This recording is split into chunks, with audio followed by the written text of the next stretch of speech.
Hello everybody, this is BananaCake and I'm starting a tutorial series over filmmaking for beginners. Now if you're just starting out, I don't expect you to have like a bunch of equipment laying around on hand.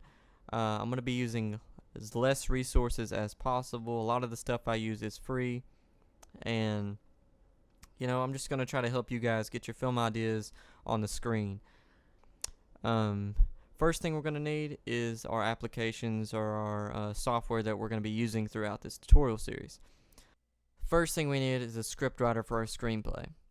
And both of these options are free, and I've used both of them in the past and they work really well, so it is your decision on what you would like to use. The first one is Celtics, which is at celtics.com, or you can use Trelby, which is at trelby.org. And this is the one that I use, and I'll be using this one for the tutorial. The second thing is sound design.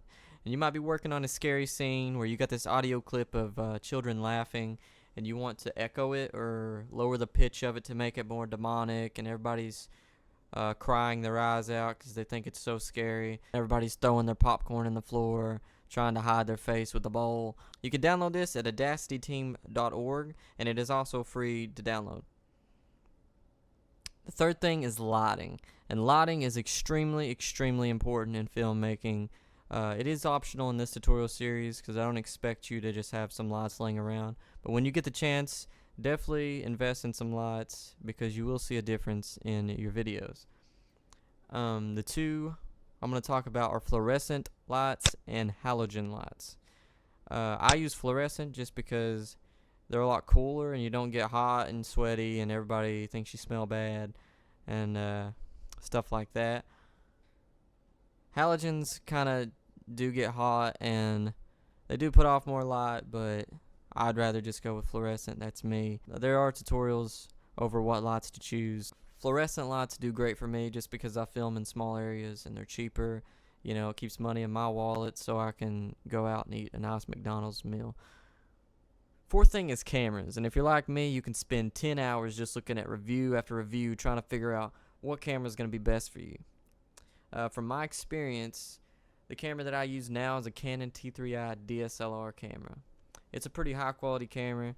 The settings and features are really nice, but it is a little more expensive, and it's not what I always used to use. There are cheaper routes to go. You can go with a handheld recorder, or I've also used a digital camera when I first started, and it was my sister's, and when I figured out it had video settings, she never saw that camera again. Just narrow down some cameras that are in your budget and try to figure out which ones will suit your needs. The last thing on the topic of cameras I want to mention is definitely invest in a tripod because that is your best friend in videoing. So the last thing we're going to talk about is video editing software, and the software that I use is Adobe Premiere Pro.